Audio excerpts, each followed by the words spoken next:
Voy a...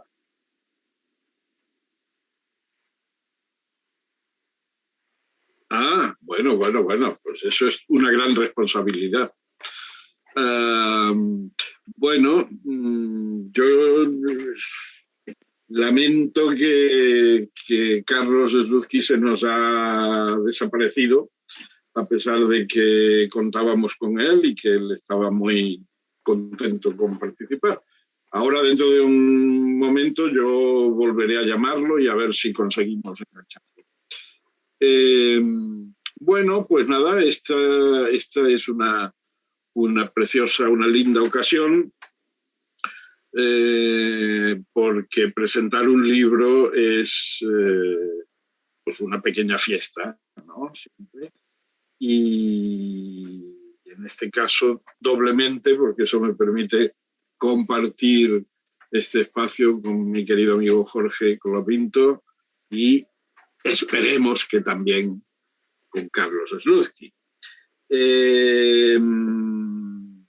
Bueno, yo quiero solo decir ahora de entrada, y la verdad es que el plan era que primero hablara Carlos como prologuista y luego mi idea era que luego hablara Jorge y cerrar yo, y luego que hubiera un poquito de coloquio. Pero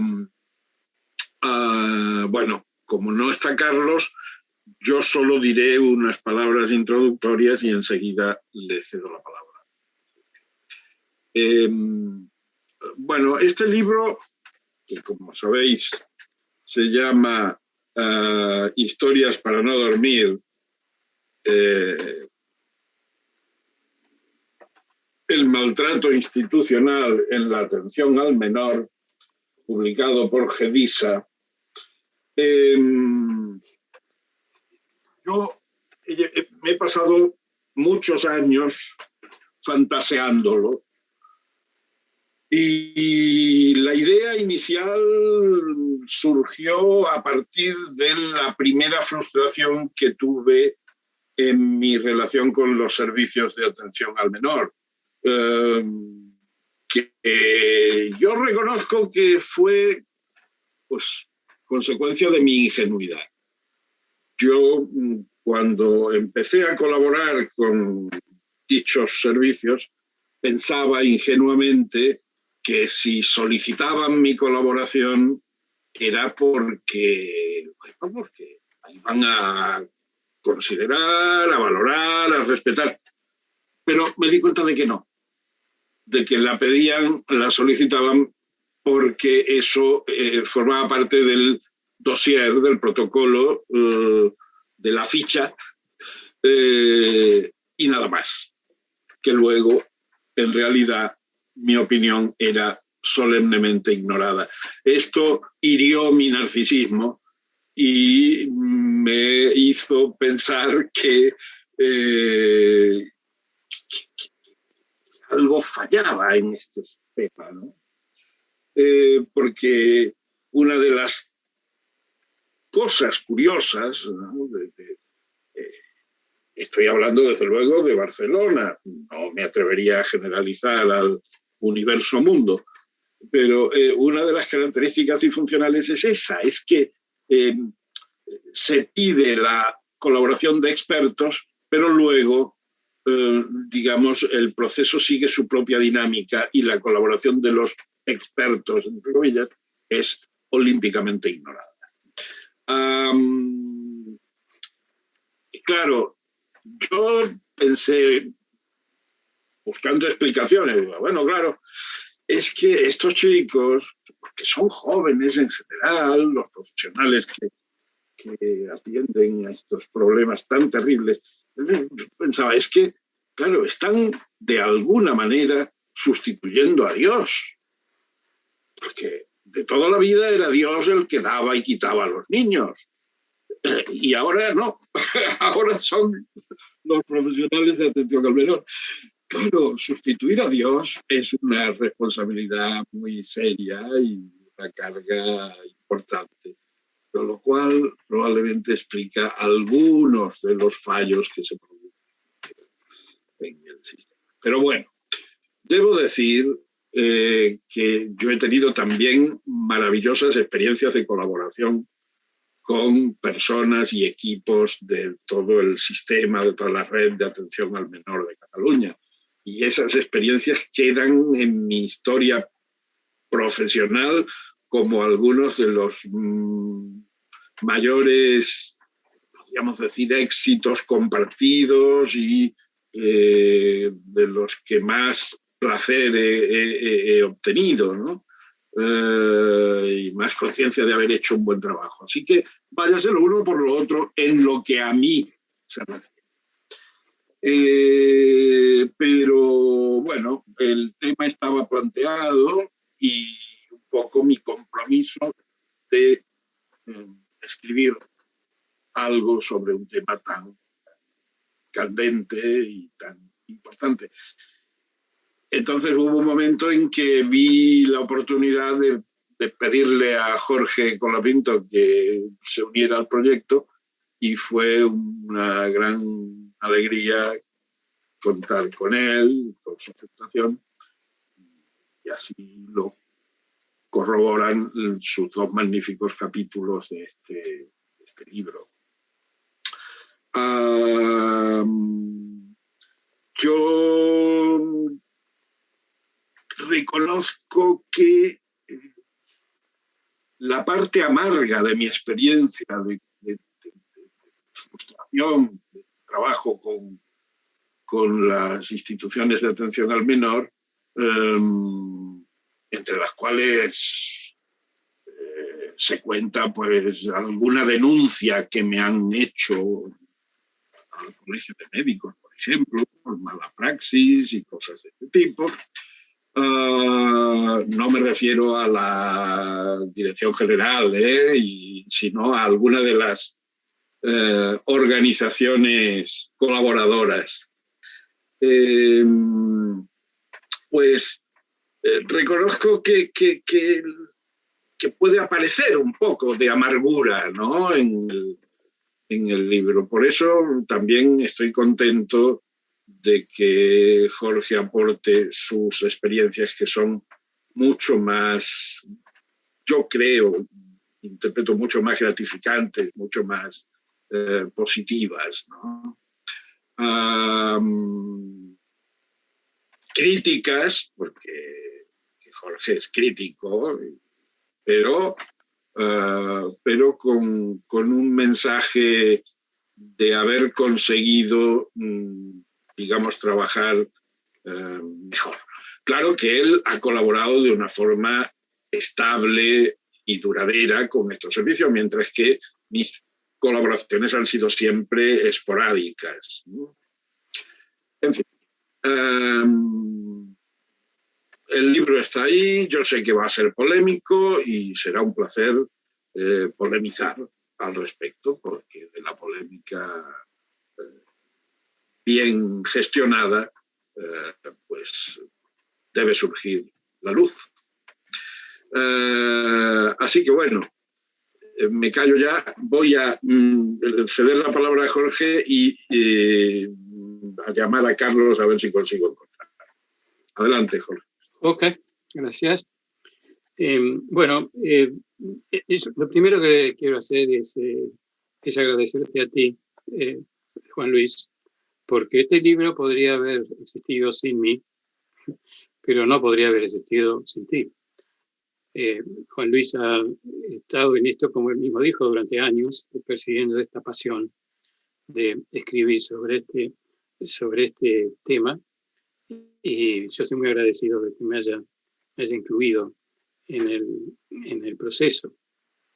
También le quiero agradecer a Carlos, aunque no está acá, por el maravilloso prólogo que escribió, y a los colaboradores por la riqueza de las aportaciones y la variedad de las experiencias que están contando allí. Me ha dejado con la impresión de que, o la confirmación más bien, de que el pensamiento y las prácticas sistémicas están vivos en Europa y en Latinoamérica. Ciertamente es mucho más que en Estados Unidos, donde en los últimos años, bastantes años, ha habido una paulatina o no tan paulatina regresión al pensamiento lineal, incluso entre los terapeutas familiares. Y la otra cosa que quiero hacer muy brevemente son algunas reflexiones que me ha provocado la lectura de todas estas colaboraciones. La primera asociación que se me ocurre es la frase de Campo Amor, ¿no? Todo es según el color del cristal con que se mira.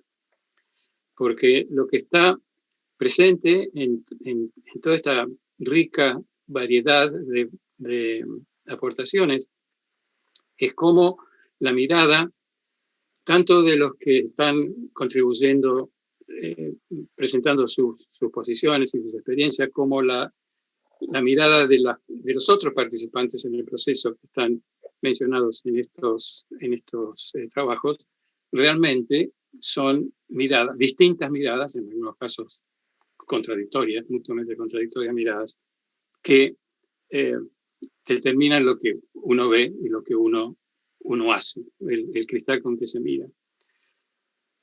Pero la continuación a la cita de Campo Amor es que sí, es cierto, todo es según el color del cristal con que se mira, pero lo que es decisivo es quién fabrica los cristales, quién le pone los cristales a la gente para que mire de cierta manera. Entonces, una de las reflexiones que tuve es que, bueno, mis primeros cristales fueron psicoanalíticos, porque yo me entrené como psicólogo en la Universidad de Buenos Aires, y los únicos anteojos que había, las únicas lentes que había eran psicoanalíticas. Y que son lentes diseñadas para ver, o para tratar de ver,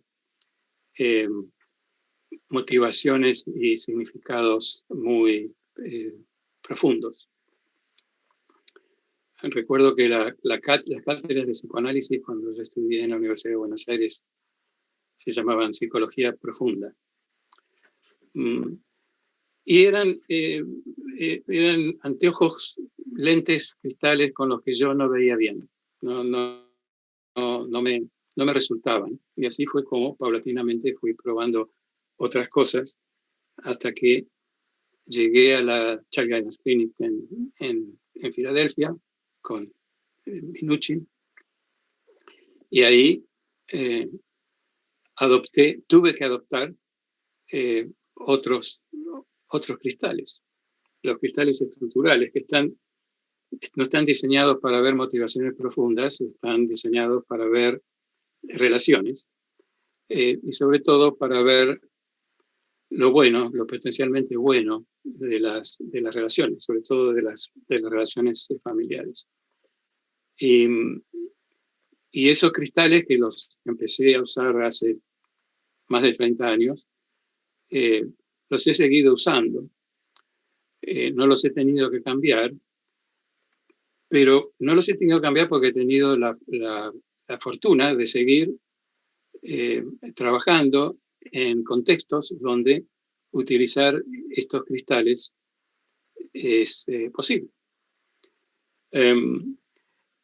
Lo que ocurre entonces es que las organizaciones de protección del menor, las organizaciones que están encargadas de decidir si un niño puede estar en la familia, y las organizaciones que después de que se ha retirado al niño de la familia trabajan con el niño y con la familia.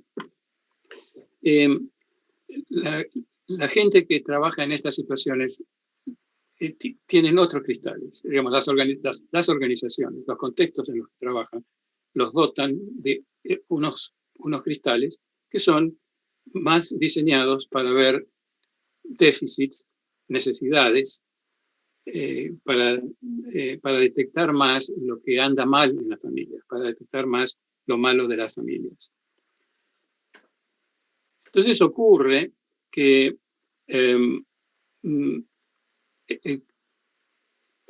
ahí está Carlos.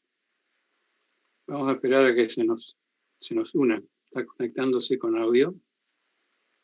Ah, Y pronto se va a conectar con video, supongo. ah, yo no lo veo, pero... Sí, yo lo tengo acá, dice Carlos Eluski. Ah, ¿no? Ah, Ahí sí, está, sí. ahí está. Hola, Ah, Carlos. sí. Hey, Hola. hola. Bueno, Bienvenido. te perdiste, pero lo voy a repetir, que entre los agradecimientos con los que empecé estabas incluido por el prólogo hermoso que nos has regalado para el libro. Así que, a pesar de que has llegado tarde, no estás castigado, va de vuelta al agradecimiento. Y estaba contando algunas de las reflexiones a partir del libro, de las colaboraciones, de las ricas y variadas colaboraciones, algunas de las reflexiones que he tenido. Estaban en el tema de cuáles son los cristales, cuáles son los anteojos con los que distintas personas en distintos contextos ven la realidad.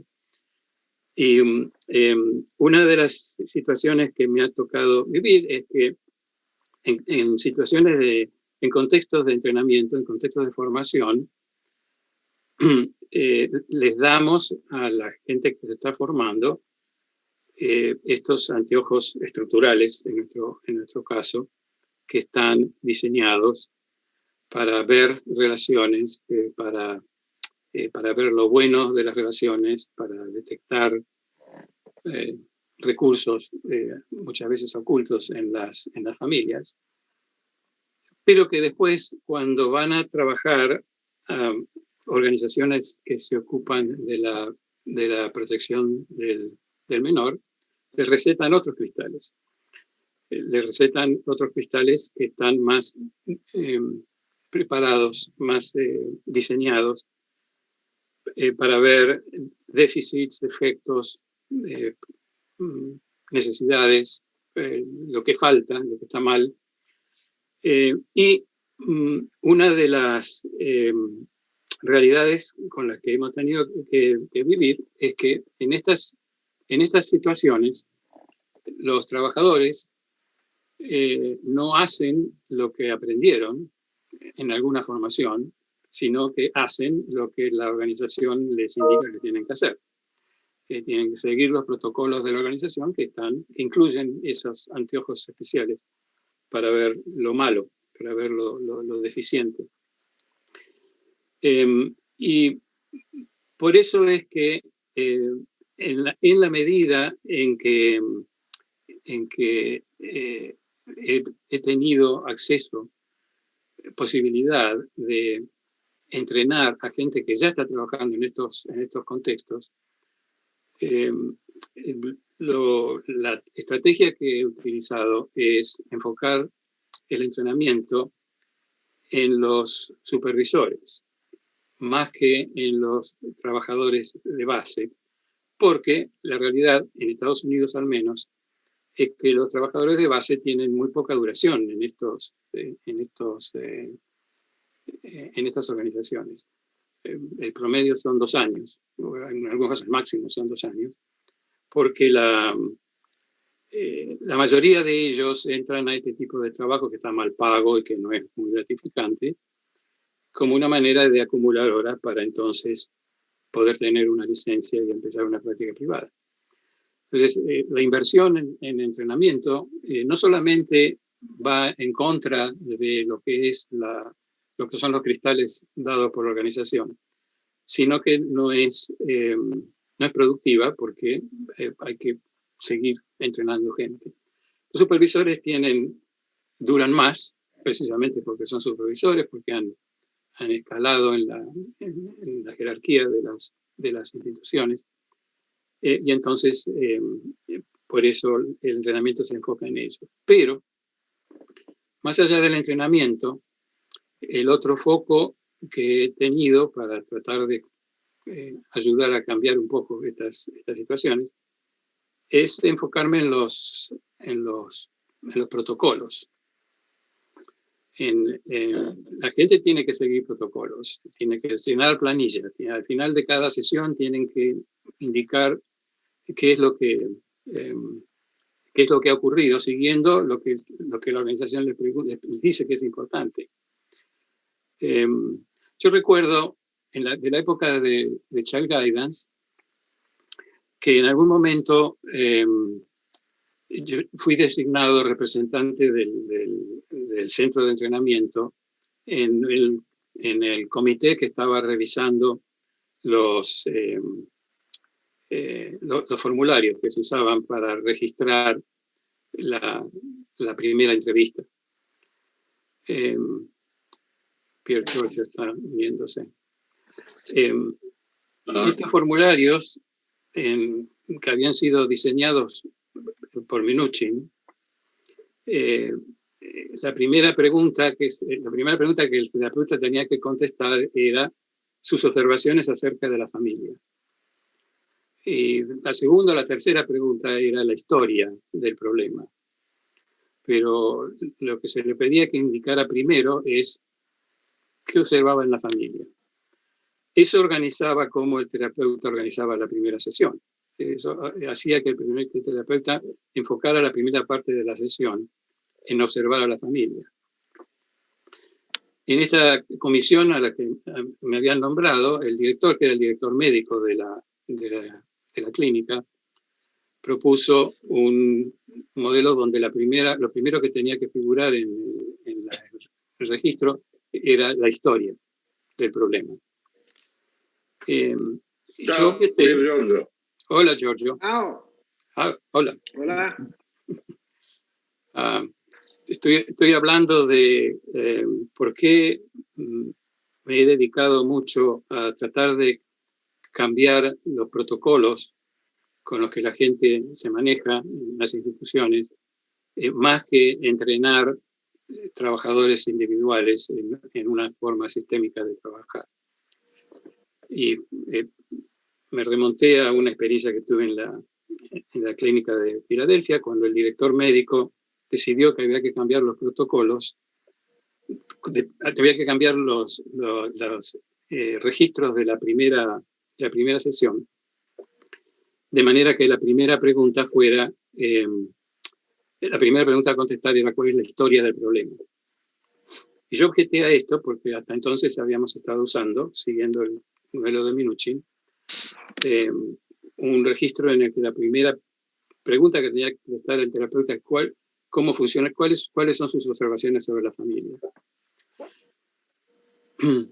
El director me dijo, bueno, no importa, porque el orden no importa, lo importante es que esté todo incluido. Y yo dije, bueno, si no es importante para usted y es importante para mí, ¿por qué no lo dejamos como está? Entonces él sonrió y dijo, no, tiene que ser así porque la semana que viene la comisión de los hospitales que revisa los protocolos. Y ellos van a querer que esto esté primero, ¿no? Entonces, pensando en ese tipo de situación y pensando en que la gente, los trabajadores conducen sus entrevistas de la manera como después tienen que informar sobre las entrevistas, en el trabajo con organizaciones que se ocupan de la protección del menor, empecé a crear protocolos que organizan al trabajador a funcionar de manera que localice las fuerzas de la familia, promueva las conexiones entre la familia. Y un ejemplo de eso en el libro es la ficha de cómo observar y reportar sobre una visita de una madre a su hijo que está en un hogar de acogida y lo está revisando, lo está visitando periódicamente. Y la última reflexión, que tiene más que ver con situación actual, es que como ya escribí en uno de estos artículos, han estado ocurriendo muchos cambios positivos. Por ejemplo, una política oficial de disminuir el número de niños que están en hogares de acogida y promover más los programas de prevención, los programas que previenen la necesidad de sacar a los niños de la casa. Como cuento en uno de los artículos ahí, es que sería muy bueno para mí, para el trabajo que hice yo, sobre todo para el trabajo anterior con Minuchin, poder decir que esos cambios han sido motivados por nuestra inteligente aportación, pero en realidad son cambios que ocurrieron por motivos económicos. Los hogares de acogida salen caros y cuando se pusieron a revisar los presupuestos descubrieron que los programas preventivos son más baratos. De todas maneras, se toma como de quien viene, la decisión, cualquiera sea el motivo, coincide con los objetivos de un enfoque estructural. Entonces, hay un impulso económico, en este momento, una necesidad económica que favorece favorece la tendencia a trabajar con las familias para ayudarlas a mantener a sus hijos. Por supuesto, la otra cara de esto es que las familias que se quieren sacar de encima a los chicos porque son muy difíciles, porque los ponen en problemas y los quieren poner en alguna institución, ahora se les está diciendo, no, les vamos a mandar gente a su casa para que ustedes puedan trabajar mejor con el chico. Pero otra vez el motivo es que la ubicación, la colocación de chicos en instituciones es muy cara. Entonces, la norma, el principio que recuerdo es que solamente, en este momento solamente se les quitan niños a las familias que no quieren que les quiten a los niños. Las familias que quieren que los niños salgan se les dice no los queremos, no ténganlos ustedes. Pero una cosa que está ocurriendo ahora y que todavía no he tenido tiempo de procesar lo suficiente son los efectos de la pandemia en estos servicios. Dos efectos positivos. Un efecto positivo es que la mayoría de las familias que están en programas preventivos, que son los que estoy trabajando ahora, el problema que tienen es más bien un problema de lo que sería, en términos de lenguaje del sistema, son problemas más de descuido, más de negligencia que problemas de abuso. Cuando hay abuso es casi automático que el chico sale de la familia. Pero cuando hay negligencia, ahora, claro, las familias negligentes desde el punto de vista cultural son familias desconectadas. Y lo que vengo escuchando a través de las conversaciones a larga distancia con los trabajadores es que en estas familias la pandemia ha provocado o ha ayudado a que suba el nivel de interacción entre miembros de la familia. Los chicos pasan menos tiempo en la calle, vuelven a la casa más temprano, no está el problema del chico que se aparece, del adolescente que se aparece a las 2 de la mañana en la casa. Entonces, ha ayudado, uno de los resultados positivos es que ha ayudado a crear más cohesión en familias que están más desconectadas. Y el otro cambio positivo, creo, es que familias que tradicionalmente eran muy difíciles de mantener, el tema de la retención de los clientes en estos casos es muy difícil, las familias que tienden a evitar al trabajador, que se van, no le abren la puerta cuando va a la casa, no vienen a las agencias cuando tienen que venir, los problemas que acá se llaman de engagement de las familias, con la situación en la que mayoría de las entrevistas se están haciendo por teléfono, se estaban haciendo por teléfono, ahora están volviendo más a la presencialidad,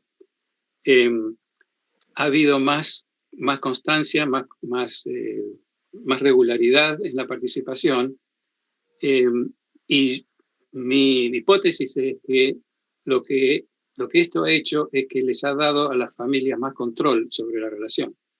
El hecho de que ellos estén comunicándose por teléfono, visualmente o solamente por audio, ellos tienen la posibilidad de salirse del cuadro, cortar la comunicación, cuando quieren, tienen el control de la relación. Y aparentemente, teniendo más control de la relación, hay menor necesidad de escaparle al operador.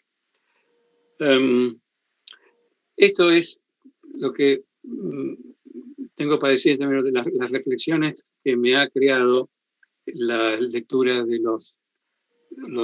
estos otros trabajos muy interesantes que he visto en el libro. Bueno, pues muchas gracias, Jorge. Y Carlos, mi querido maestro, que efectivamente nos ha regalado un prólogo espléndido. Dinos 4 cosas.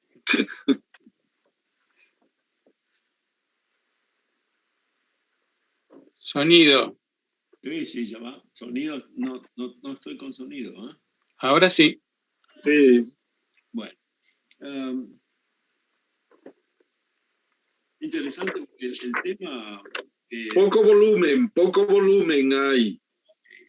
Bueno, no te pongas así.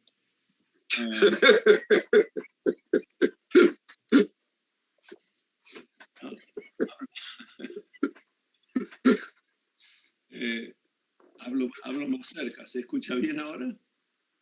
Sí, pero sigue habiendo poco volumen. Los lamento. No tengo más volumen, no sé qué decirte. Bueno, pues ya está, tranquilo. Bueno, lo interesante es que el tema de los huérfanos rumanos, de los orfanatos rumanos, que son los temas que tomé en la introducción o en el prefacio, empecé a desarrollar durante un año en que estuve trabajando a medio tiempo en 2 o 3 años, en el último, el fondo del barril, un servicio psiquiátrico público de último recurso para pacientes psiquiátricos graves, descompensados, que no pueden vivir ni siquiera en la calle, sino que están poniendo en riesgo a otros o a sí mismos. Y que fue una patriada interesante en la que estuve envuelto por un año, y que son los abandonados de la sociedad, no solamente por la sociedad a nivel micro, sino a nivel macro, aun cuando en los Estados Unidos hay muchos servicios en la calle para homeless, ¿no? Para gente sin techo. Y ya no existen los grandes servicios hospitales psiquiátricos, los asilos, en donde esta gente estaba al fondo, acababa con el hospitalismo, y el hospitalismo aparecía cuando cerraron los hospitales, se transformaba en vivir en la calle, ¿no? Y me interesó el tema en parte porque muchos de ellos son minorías sumamente pobres, sumamente ignorantes, sumamente maltratados desde la infancia por la sociedad en general, ¿no? Y en donde uno se podía preguntar si incluís una serie de variables negativas, por así decir. Bueno, hay algunos chicos que florecen en medio del pantano, ¿no? Pero muchos no. Y mi impresión era que muchos de estos habitantes de este hospital psiquiátrico cerrado habían sido personajes a su vez dejados de la mano de Dios, por así decirlo, ¿no? Y eso lo asocié con lo asocié con el tema de los orfanatos rumanos, con quienes yo había trabajado años atrás en algunas consultas, ¿verdad?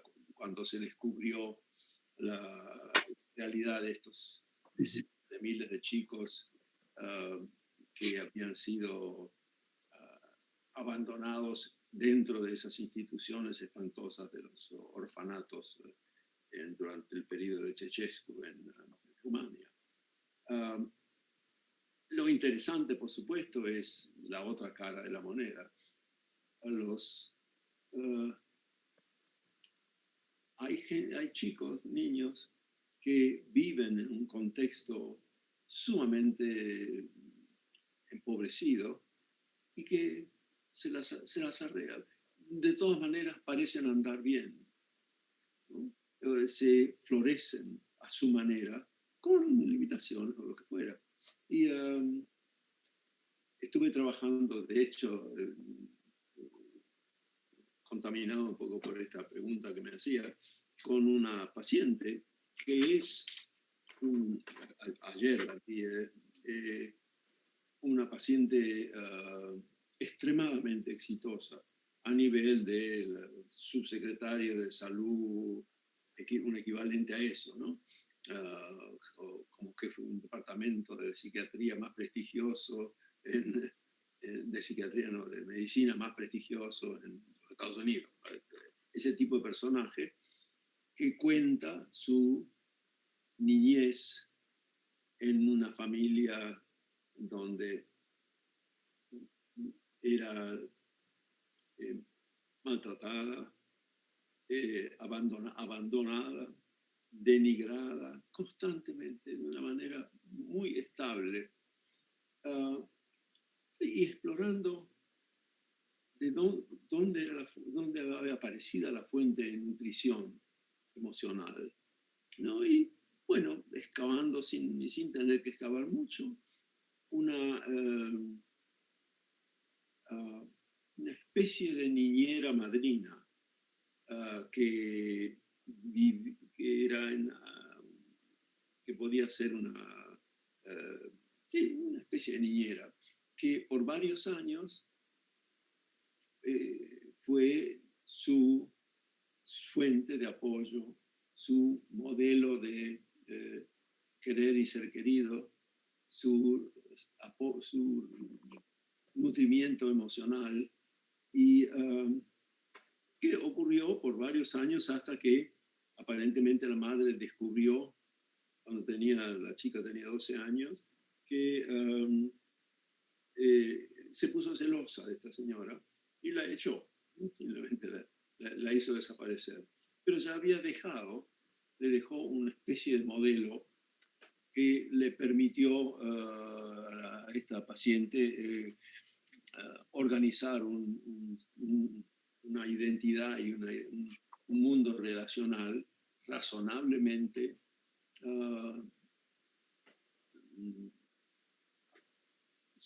coherente como para poder funcionar como en sociedad. No, con todo, es una persona que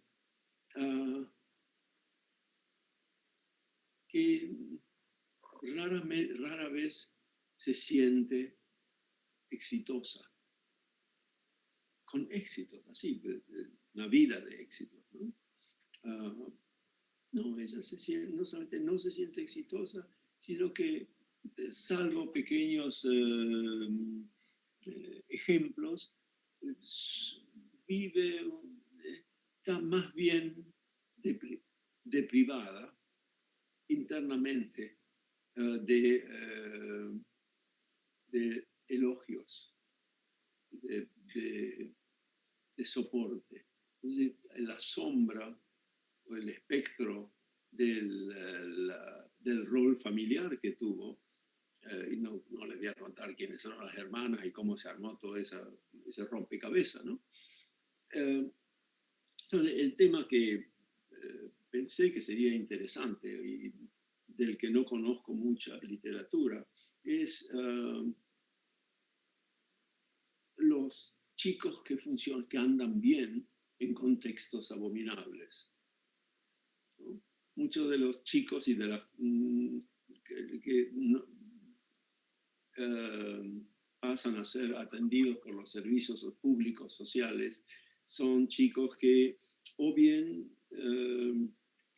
son, como creo que Jorge estabas comentando, chicos que son definidos por los padres como insoportables y en realidad los padres no lo pueden tolerar por alguna otra razón, pero es cosa de los padres.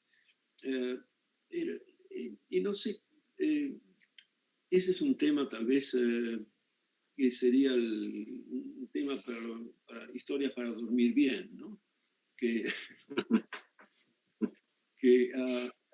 no solamente nos reconcilia con el mundo un poco, sino que subraya los aspectos nutritivos que pueden existir en los contextos más abominables. Esos son pensamientos al margen del disparado por esto, ¿no? Pero además el libro mismo es extremadamente interesante y es hasta cierto punto conmovedor, ¿no? Porque es un esfuerzo de romper las estructuras que mantienen los problemas con el argumento de que los que están tratándolos, ¿no? Chapeau por el libro. Muchas gracias, querido Carlos. Pier Giorgio. Bueno, Pier Giorgio Semboloni,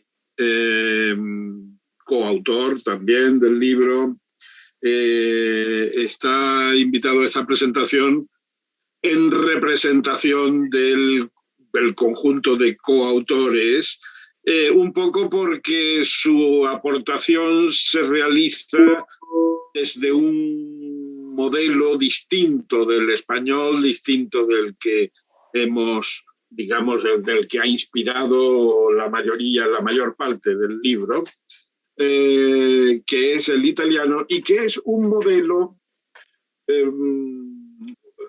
judicial, por así decirlo. O sea, en Italia el frente más importante de toda la red de atención al menor y de protección al menor recae en los jueces.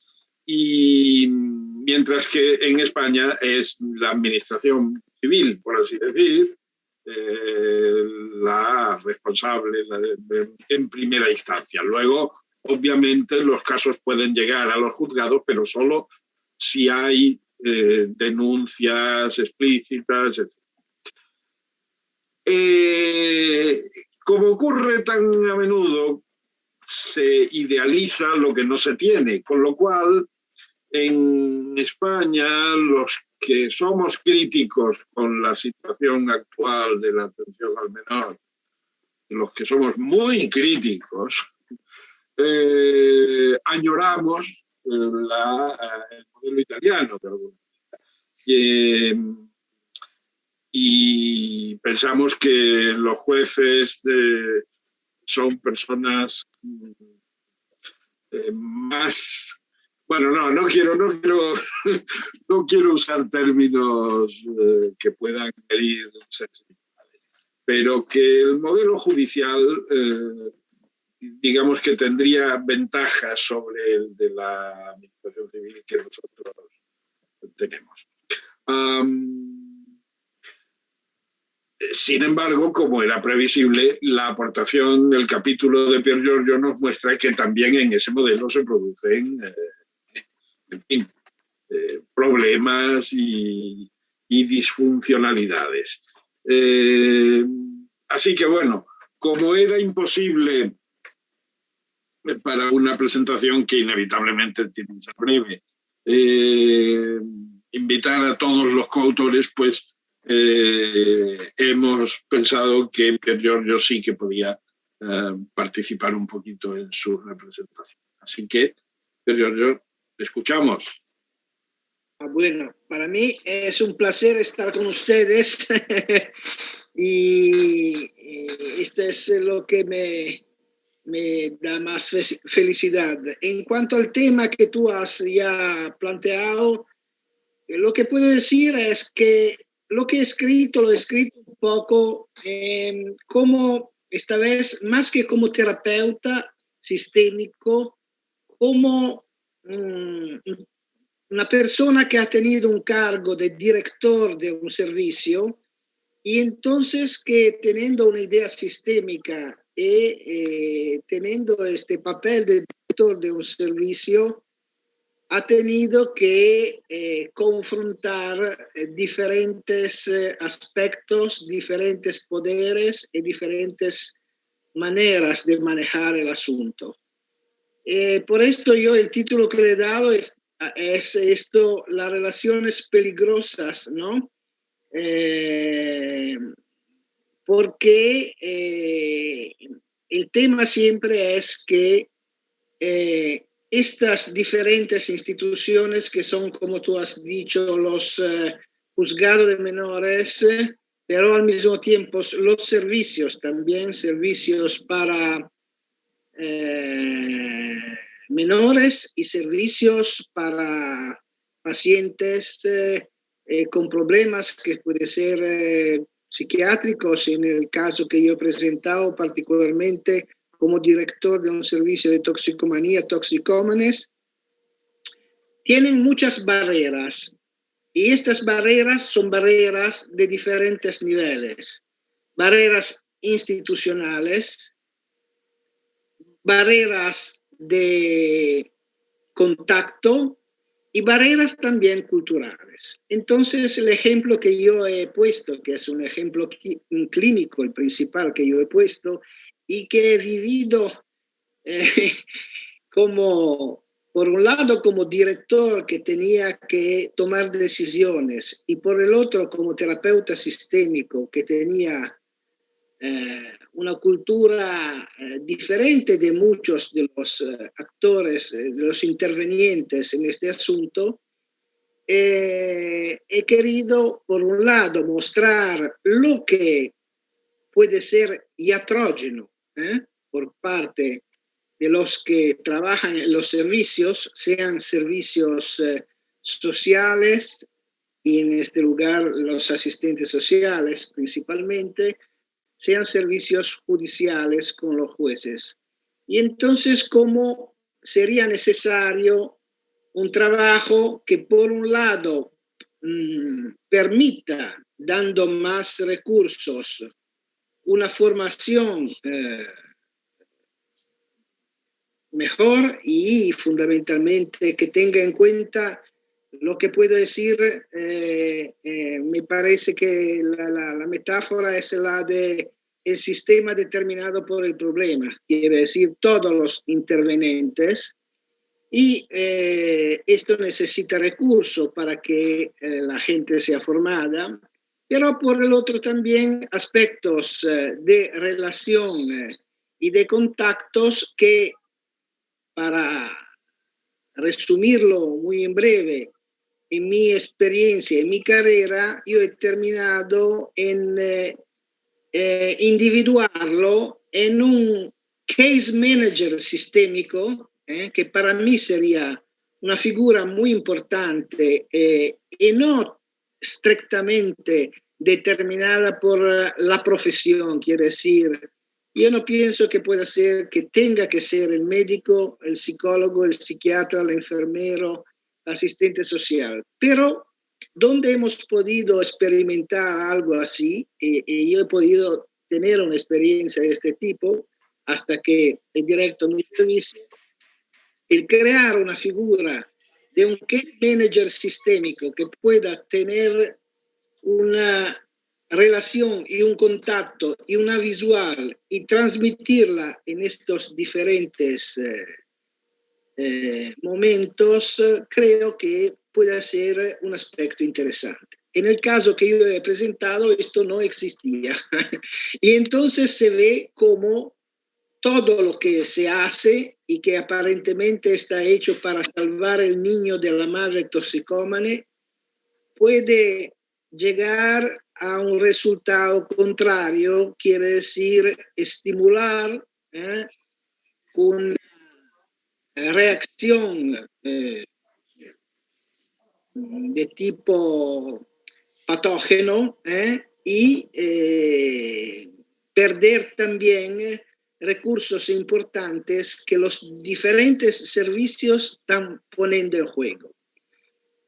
Y por fin, incluso las relaciones personales entre los diferentes profesionales.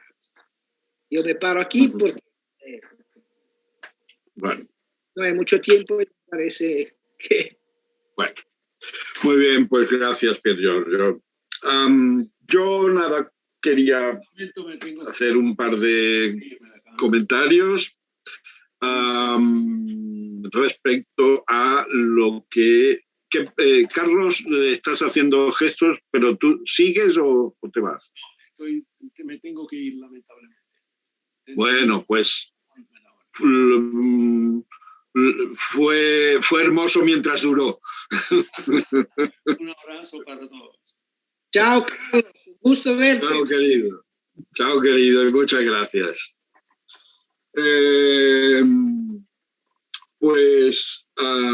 No, decía, quería hacer un par de comentarios. Uno, respecto al tema del maltrato institucional en general, que da título o subtítulo al libro, que yo creo que se puede encuadrar teóricamente en el mismo plano que el maltrato familiar y que el maltrato en el género humano, en la condición humana, de alguna manera. Yo defino la condición humana como primariamente amorosa y secundariamente maltratante. Y creo que de alguna manera las instituciones siguen también un poco este esquema. Claro, como tributarias de la especie humana, son primariamente amorosas. La intención, la definición, etcétera, es de cuidar, por supuesto, de dar, de nutrir relacionalmente y, como dice el eslogan, cuidar sobre todo el interés superior del menor, que es un eslogan, en fin, digamos un poco así rutinario, ¿no? Pero como instituciones sociales, es decir, como dependientes de la sociedad, pues incorporan un componente de maltrato, porque la sociedad, desde que se inventó, por así decir, en el Neolítico, pues es una instancia que tiene mucho de maltratante. Lo que pasa es que, claro, somos tributarios de la especie humana y tributarios de la sociedad de forma inseparable. No podemos ser un ratito humanos y un ratito sociales. Por eso el amor y el maltrato pues, se presentan de forma tan mezclada, confusa y compleja. Pero desde luego que el maltrato forma parte de la condición de estas instituciones, no hay la menor duda. Se ha hablado muchísimo, los sociólogos han hablado muchísimo de las instituciones sociales y de cómo su principal objetivo es eternizarse o asegurar su supervivencia como tales instituciones, etcétera, etcétera, etcétera. Pero bueno, yo quería sobre todo subrayar este componente que es de alguna manera antagónico de la condición humana, cuya esencia insisto, en mi opinión, es fundamentalmente amorosa.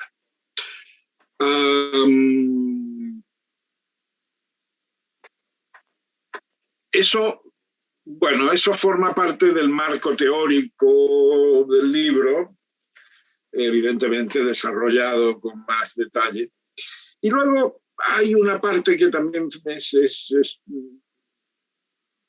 contribución mía y que tiene que ver con las causas principales del maltrato institucional, ¿no?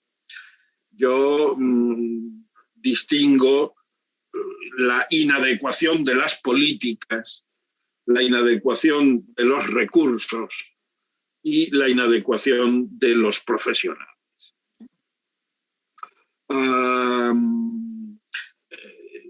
Seguramente las más importantes son la inadecuación de las políticas, son las que encuadran todo el tema y toda la praxis de los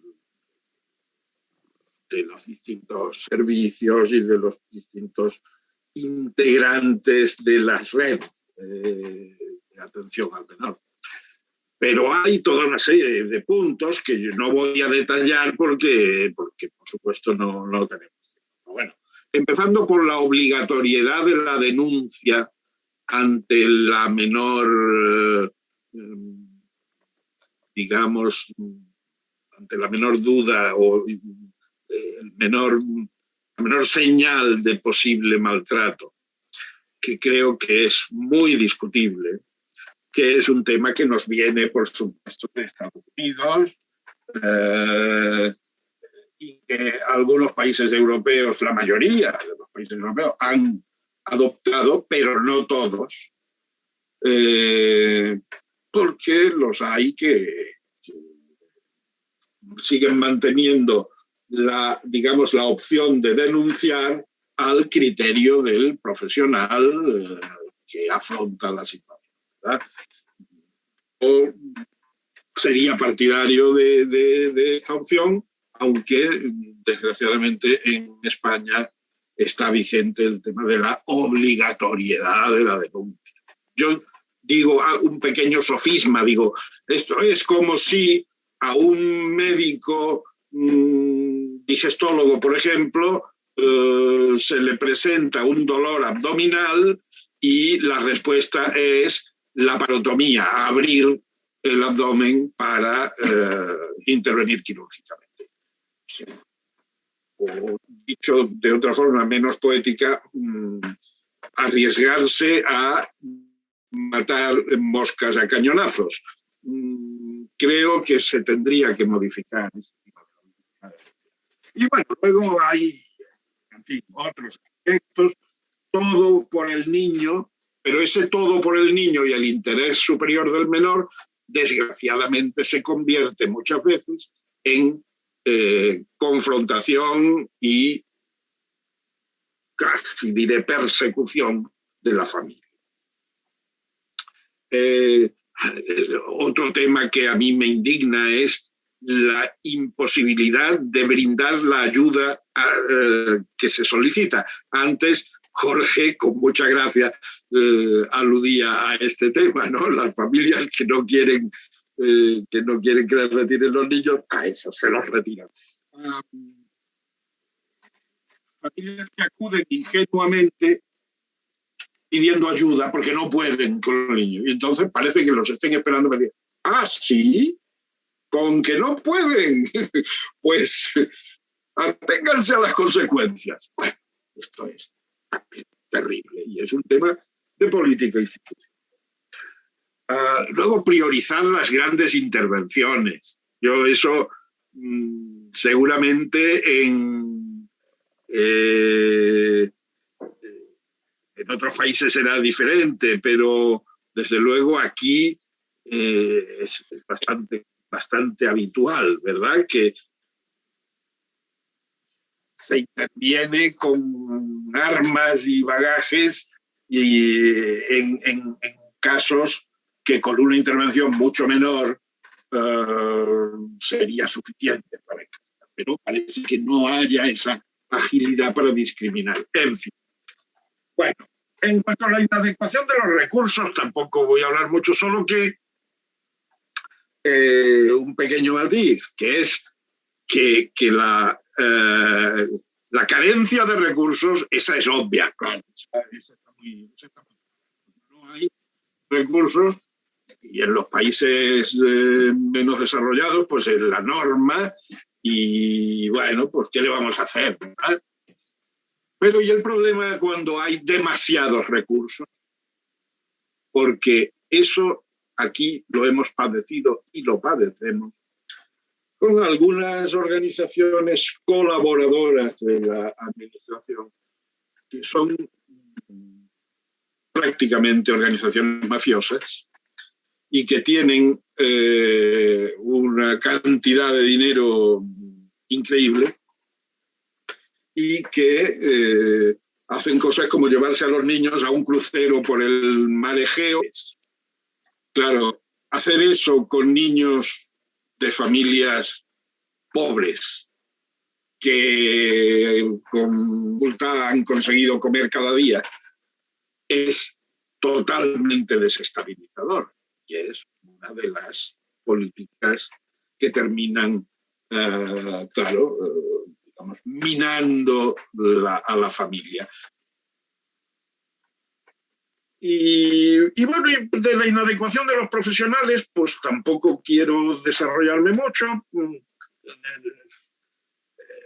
Yo he hablado antes de mi narcisismo, creo que todos tenemos un poquito, y desde luego los profesionales de la atención al menor también, no son una excepción. No hay ángeles en este mundo. Pero claro, cuando tienes entre manos una tarea tan delicada, pues el narcisismo se convierte en algo serio. Con lo cual hay aspectos en digamos, en la formación de los profesionales muy deficitarios. Jorge acaba de hablar de que la media de duración de un profesional en los servicios en Estados Unidos es de 2 años.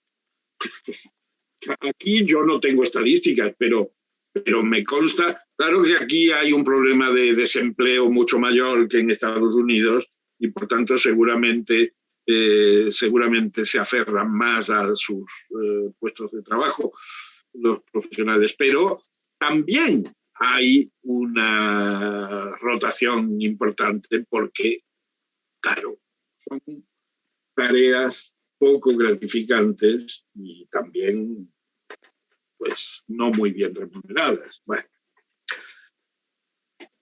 yo lo resumiría en esa broma un poco provocadora, vaya, un poco, no, mucho provocadora que antes, a propósito de Dios, ¿no? O sea, hacer de Dios en esta ingrata tarea de dar o quitar hijos es una gran responsabilidad y eso requiere bastante formación, supervisión. Siempre pienso en la razón que tiene Cancrini cuando dice que todas estas instituciones deben tener un supervisor externo, porque si la supervisión es interna, queda absorbida por el corporativismo y todas las complicidades imaginables. Mientras que, en cambio, un supervisor externo, como ha hecho Jorge durante muchos años en Nueva York, pues es imprescindible para que estas organizaciones funcionen lo mejor posible. Bueno, quiero solo terminar diciendo que el libro tiene muchas aportaciones, que me sabe mal que no estén todas presentes hoy en esta presentación, que haremos más presentaciones y procuraremos dar la voz a los que hoy no la han tenido, y que mi visión es crítica, pero no catastrofista. Hay un capítulo también en el libro que habla, que está escrito por dos colegas de Tenerife y que hablan de la experiencia que han desarrollado allá en su isla de las mesas de valoración, que es una experiencia interesantísima porque a la hora de tomar decisiones sobre lo que se va a hacer con los niños, organizan una mesa en la que participan los profesionales, la familia y el niño. Supongo, no estoy al tanto de los detalles y tal, supongo que a partir de una cierta edad, claro, no vamos a casarnos a un bebé. Pero bueno, son experiencias interesantes que yo considero en este caso pioneras y que hay que ir conociendo. Nada más, me paro aquí y aunque habíamos pensado no extendernos más allá de las 8, bueno, 8 horas española, pero si la organización, esto es Adrián Hinojosa, nos lo permite, estaría bien que pudiera haber algo de coloquio. Adrián, ¿qué dices? Juan, Juan, tengo... ¿Qué, Pierre? Yo no te oigo. Ya sabes que tengo que irme por el curso que ya sabes. Ah, vale. Tranquilo, pues ya está. Venga, no te preocupes. Y Jorge. Chao. Venga, ha sido un gusto. Chao.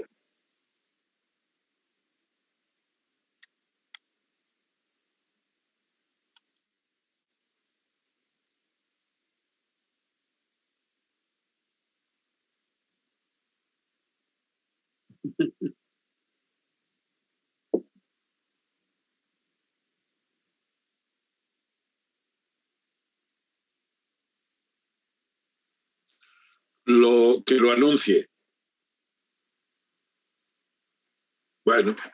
Bueno, pues me dice Adrián que no hay preguntas y como estamos fuera de tiempo en realidad y es una hora ya avanzadilla por estas latitudes, pues vamos a cerrar.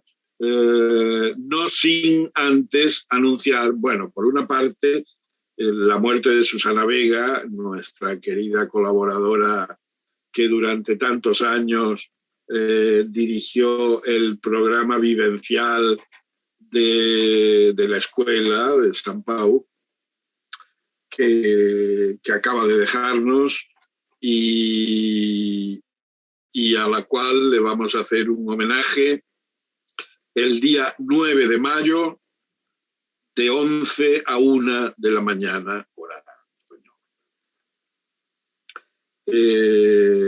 Así que todos los que estén interesados, pues ya saben, tenemos esas coordenadas. Y nada más, Jorge, ha sido un gusto, como siempre. Igualmente. Y seguiremos en contacto. Ok. Agradecemos a toda la audiencia y nos vemos en otra oportunidad. Hasta luego.